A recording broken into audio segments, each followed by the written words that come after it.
Cruzeiro 5, Docimel 0 no último compromisso das cabulosas antes da parada para a Copa do Mundo, o time consegue conquistar o resultado que se esperava dele. Em termos de performance, muito abaixo, né? Muito abaixo daquilo que a gente espera dessa equipe, e é sobre isso que eu quero falar hoje, mas não só sobre isso, porque para mim o que aconteceu na sala de coletivas da Arena do Jacaré foi muito mais importante do que o que aconteceu em campo. Luísa Parreiras, gerente de futebol feminino do Cruzeiro, concedeu uma entrevista coletiva passando a limpo todos os assuntos desse primeiro semestre, e a gente teve assunto, né? Foi um primeiro semestre bem conturbado, então, quer dizer, não sei se tão conturbado assim, mas mais do que eu esperava. Então, vamos falar sobre isso, mas antes, confere se você já está inscrito aqui na Samuca TV, ativa o sininho, deixa o like no vídeo e considere se tornar membro do canal. O nosso clube de membros conta com benefícios exclusivos para você, mas acima de tudo siga ligado, porque aqui tem conteúdo sobre o cabuloso todo dia. Começando pelo jogo, tá aí na sua tela a escalação do Cruzeiro? E diante do que a gente tinha disponível para essa partida, eu entendo que o Jonas escala o melhor 11 possível. E aí isso é muito condicionado pelas escolhas ruins que ele mesmo fez contra o Vitória, né? Porque a Vanessa, por exemplo, na minha opinião, não deveria ter sido titular lá. E além de ter sido titular, ela jogou 90 minutos, numa circunstância do Cruzeiro com uma jogadora a menos. Então, obviamente, ela deixa de ser uma opção para iniciar esse jogo. E a Lelê, embora eu imagine que tivesse condições para jogar 45, 60, 70 minutos, entrar com ela de titular nesse jogo significaria cometer o mesmo erro de ter só uma atacante de ofício no banco para o segundo tempo que ele cometeu em Salvador no domingo anterior. Então, eu entendo que aqui ele fez as escolhas que ele tinha que fazer dentro das opções que ele tem disponíveis hoje no elenco do Cruzeiro, que encurtou bastante com os nossos desfalques, né? No mais, acho que vale destacar aqui que a ideia para esse jogo parecia ser mais um 3-4-3 do que aquele 3-5-2 habitual. E aí, além do trio de ataque, as duas alas do Cruzeiro subindo bastante e ficando bastante no campo de ataque, atuando quase que como pontas mesmo. Então, no momento de atacar na prática, por vezes o Cruzeiro se organizava num 3-2-5, com muita gente lá na última linha, possivelmente numa tentativa de receber uma bola nas costas da defesa adversária em condições de finalizar.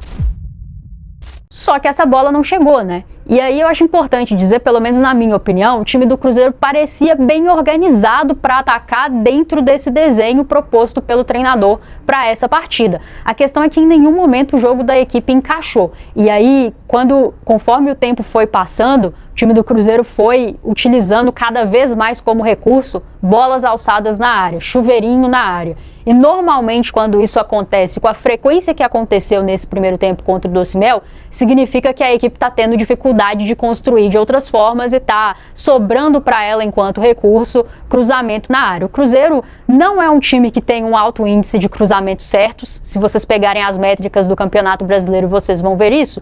E para além disso, tirando as nossas zagueiras, né, a gente não tinha uma centroavante em campo ontem que tem a bola aérea como principal fundamento. A Lelê talvez não seja o principal fundamento dela, mas ela é uma boa centroavante no que diz respeito a jogo aéreo. Ela não é tão alta, mas ela se posiciona bem e o gesto técnico dela costuma ser bom. Ela não é a Gabi Zanotti, mas ela consegue fazer os seus gols de cabeça. Ela não estava em campo e dentro das opções que o Cruzeiro tinha pesando lá essa última linha, ninguém tinha a estatura ou mesmo o recurso para fazer esse tipo de jogada. Então, acho que foi uma maneira muito mal pensada de tentar construir. Talvez não tenha sido nem aquilo que foi planejado para o jogo, tá?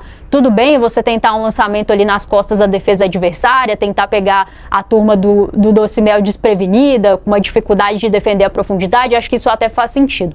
Mas a partir do momento que a única forma, o único recurso que você demonstra ter para construir é através de cruzamentos com quem estava em campo ontem, para mim é muito mais quando bate o desespero, né? O time não consegue construir de outras formas, errou muitos passes, errou muitas tomadas de decisão e aí o time parece que se desesperou nisso e começou a abusar de bolas aéreas e sem nenhuma efetividade, né? Sem efetividade não, né? Porque aos 30 minutos, numa cobrança de escanteio, a bola sobra para Paloma e ela ali, lugar certo, hora certa, marca o gol do Cruzeiro, um gol meio que de um desafogo, talvez, porque o Cruzeiro dominava o jogo em termos de posse de bola, dominava o jogo territorialmente, a partida acontecia majoritariamente ali no campo do Docimel, mas o Cruzeiro não dá para dizer que estava se sobressaindo ao Docimel em termos de estratégia de jogo. porque tinha muita dificuldade de construir, tinha muita dificuldade de transformar essa posse de bola em chances reais de gol. E aí é um problema diferente do que eu toquei aqui em outros jogos. Em outros jogos o Cruzeiro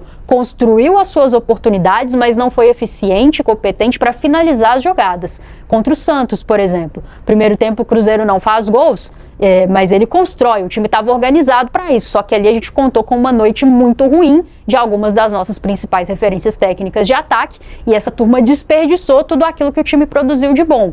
Nesse jogo especificamente, a turma não estava conseguindo nem produzir, por isso tantos cruzamentos e a maioria deles errados. Então eu acho que o gol traz um certo alívio, porque pelo lado do Docimel, muito rapidamente o time entendeu que não poderia tentar construir curto. O Cruzeiro, se tem uma coisa que o Cruzeiro do Jonas faz muito bem, e fez muito bem durante toda essa temporada até aqui, é pressão em bloco alto, né? Pressionar a saída de bola do adversário, e nas raras oportunidades que a Nieres, goleira lá do Docimel, tentou distribuir esse jogo mais curto com as suas zagueiras, as suas laterais, que é assim que esse time joga na Série A2, muito rapidamente a turma percebeu que não poderia jogar assim. O Cruzeiro pressionou e recuperou a bola até com certa facilidade.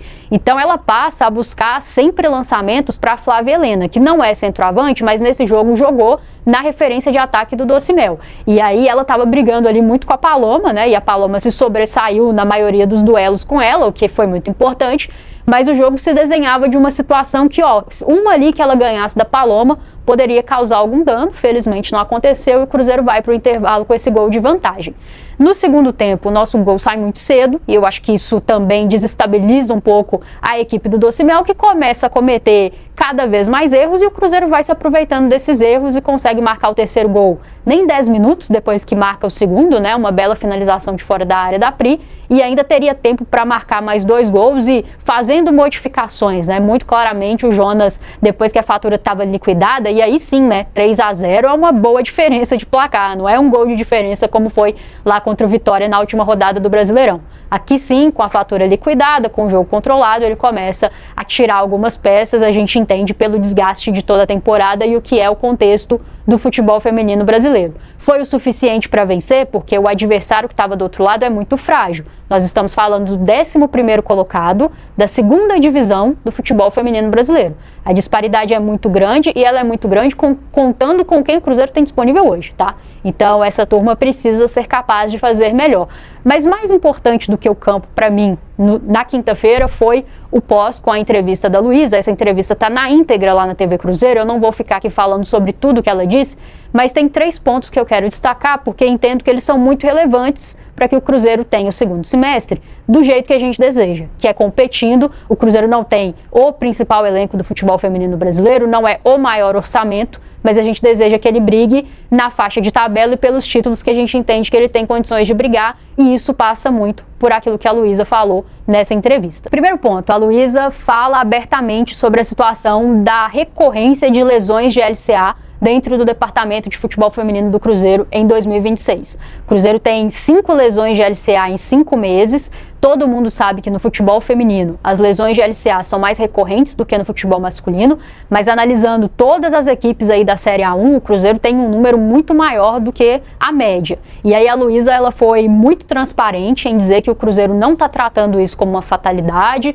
como uma coincidência infeliz, mas que o clube está estudando todas as causas, todos os processos, aquilo que ele pode fazer de melhor para encontrar esse gap e minimizar a recorrência dessas lesões. Na temporada passada, nós tivemos uma lesão de LCA, que foi a da Sandoval, que inclusive está se recuperando e já entrou no processo de RTP. Mas esse ano já são 5 em 5 meses, então tá claro que tem alguma coisa que precisa ser revista, e acho muito importante quando ela traz com transparência de que é uma preocupação do presidente do Cruzeiro, é uma preocupação da diretoria como um todo, né, não só do futebol feminino, e ela chega a falar, inclusive, que está sendo feito um trabalho em conjunto com os 2 departamentos, de futebol feminino e masculino.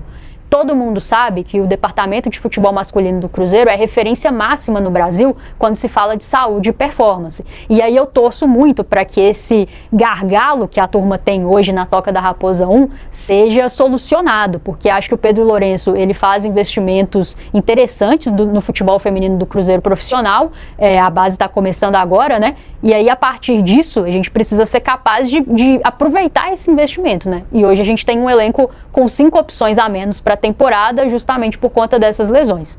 Vão continuar acontecendo, os outros clubes também têm, mas é preciso investigar, e ela disse que dentro das próximas semanas espera ter uma resposta da conclusão desses estudos. Nós vamos aguardar essas semanas e certamente vamos cobrar, porque é de interesse, primeiramente, do torcedor do Cruzeiro, mas é de interesse do mercado também, né? E esse é o segundo ponto que eu quero tocar. Luísa falou que o Cruzeiro tem um orçamento previsto para contratar agora na janela do meio do ano, agora em junho, né? Se abre a janela para o futebol feminino brasileiro. Ela diz que já havia ali uma previsão de gastos para contratação nessa janela, que isso precisou ser revisto, tendo em vista a quantidade de lesões. Hoje o Cruzeiro ele precisa não só trabalhar com aquilo que já era uma falta do seu elenco, já faltava uma zagueira, por exemplo, agora falta mais e falta em outras posições em função das lesões. Então ela deixa claro que o clube está no mercado, já iniciou alguns contatos com empresários e atletas, ela dá uma pista de quais mercados o Cruzeiro está buscando, ela fala de um mercado internacional porque precisa de atletas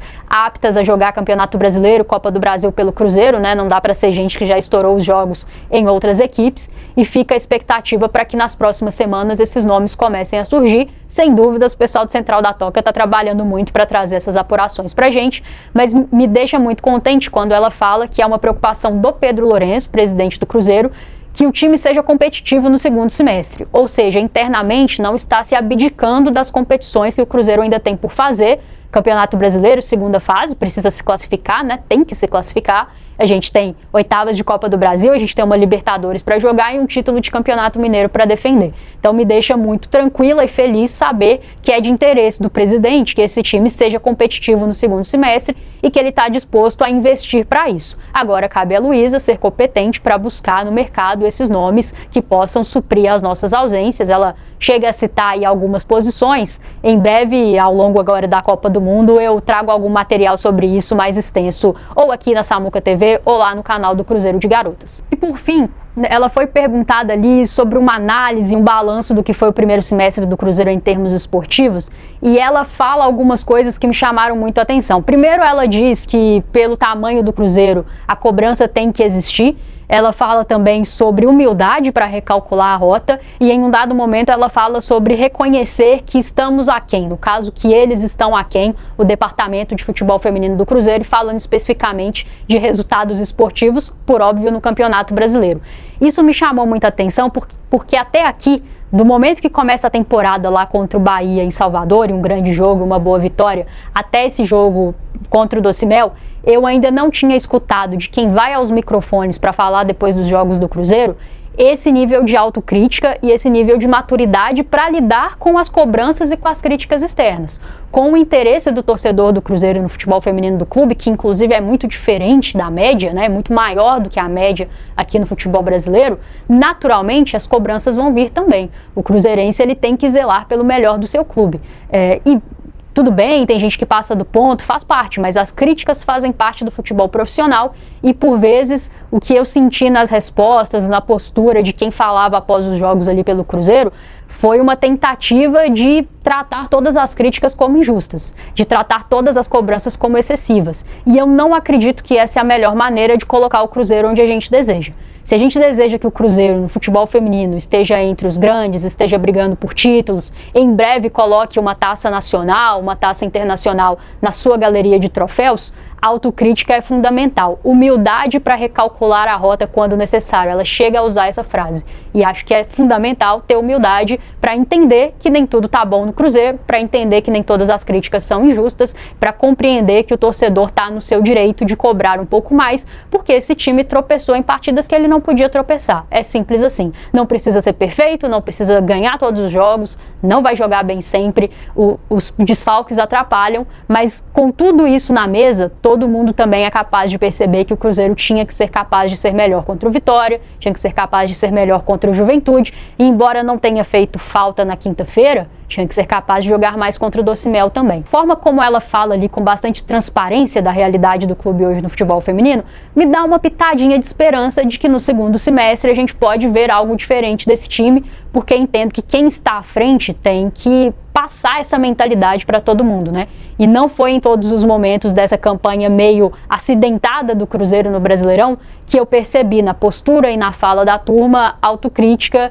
e consciência de que estavam abaixo do que precisavam estar. Todo mundo entende o contexto, mas mesmo entendendo o contexto, o Cruzeiro pode e precisa dar mais. Mas aí a gente fala bastante sobre isso agora ao longo da Copa do Mundo, dá para trazer o que esse time fez de bom, o que fez de ruim em termos de campo e bola, dá para falar sobre o mercado de transferências, dá para falar sobre a nossa sequência no Brasileirão, daqui a pouco vem o sorteio da Copa do Brasil para a gente conhecer o nosso adversário das oitavas, e sem contar a Libertadores, né, que tá em outubro, tá longe, mas daqui a pouquinho tá aí. Então tem muita coisa ainda pra gente viver com essa equipe em 2026 e eu espero que um segundo semestre muito menos acidentado em termos de lesões graves, em termos de campo e bola, em termos de resultados, para que a gente tenha a temporada que a gente deseja. Mas a gente volta a falar sobre isso em breve, daqui a 2 meses quase, sai aqui na Samuca TV o pré-jogo de Cruzeiro e São Paulo, tá? A gente volta pro Brasileirão só com esse confronto aí, diante do terceiro colocado e precisando pontuar, afinal de contas, deixamos pontos acessíveis aí pelo caminho. Mas